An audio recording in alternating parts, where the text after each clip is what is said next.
Hey, it's Lex, and today I'm going to show you how to make fabric bows.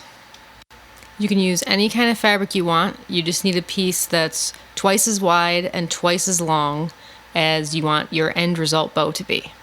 The piece I've got is about 12 inches by 10 inches, and to give you an idea of what size bow that can make, you can fold it in half twice and then pinch it in the middle, and that'll give you a pretty good idea of what your bow is going to look like.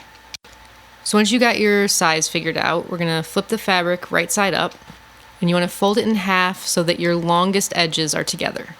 I didn't pin my edges, but you can if you prefer. And now we'll sew those edges together, and you can use a serger or a regular sewing machine with a 1/4 inch seam allowance. Now we're going to turn it right side out, like so, and get it to lay nice and flat. If you want to press it with an iron, you can, but get that seam centered as nicely as possible. Once you got it nice and flat with the seam centered, you're going to flip it over, and then we're going to fold it in half again and line up those raw edges. And once again, we'll sew those edges together using a serger or a 1/4 inch seam allowance, and you can pin beforehand if you prefer. So here's our little rectangle with all of our edges nicely finished. This is the seam we just sewed right here, and we're going to do just like we did last time. We're going to turn it right side out. And again, get it laying nice and flat, pressing if you prefer, and get that seam right in the middle. And now we'll flip it right side up, and this is my secret weapon. This is a binder clip, but you could also use a clothespin or any little pinchy doodad. Now, starting in the center of your fabric, you want to do an accordion pleat. And if you've ever made a fan out of paper, it's just like that. You fold it one way and then another way, and you want to get these as even as possible. And ideally, you want the top and bottom edges to face the back of your bow. It's okay if it takes you a few times to get it right, but when you have it looking how you want, you're going to pinch the center of it with your binder clip. If you don't get it perfectly centered, just move the little clip around until you get it right. And now that holds everything in place. And now the dangerous part, the hot glue gun.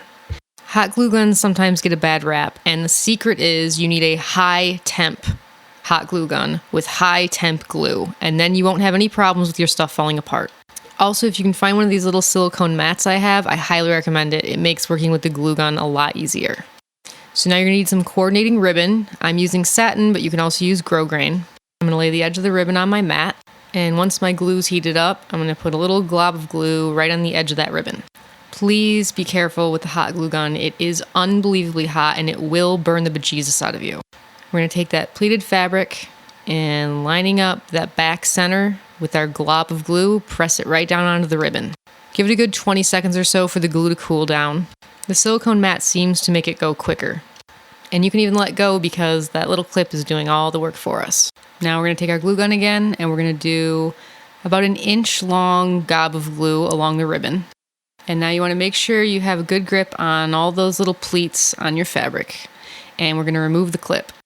And then you're going to roll the fabric along the glue, making sure you keep everything centered and lined up. And again, hold it and give it a few seconds for the glue to cool. And when your glue's nice and cool, you're going to trim the ribbon, leaving yourself, like an inch or maybe 2 inches of tail.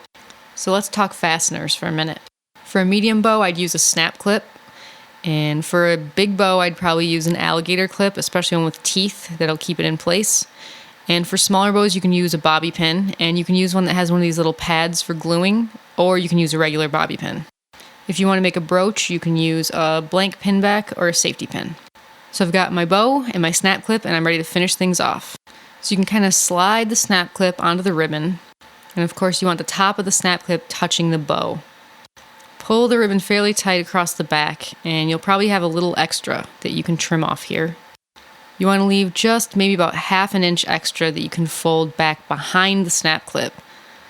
And that'll keep all our raw edges tucked inside. Once you've got it all trimmed up, it's time to get the glue gun back out.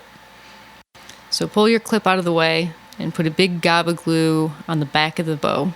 And be really careful not to stick your finger into the glue. Fold the ribbon back behind the snap clip and push it into the glue. I'd recommend using a chopstick or something like that to do this part, and then you can avoid burning yourself altogether. Now that's it. You can kind of fluff up the edges, spread them out, make them lay nice, and you're done. Now that you've mastered that, here's a little variation. I'm going to layer a smaller bow in a solid fabric with a larger bow in a sheer fabric. And here's my finished rectangle in the smaller fabric, and I'm going to do the same thing for the larger fabric.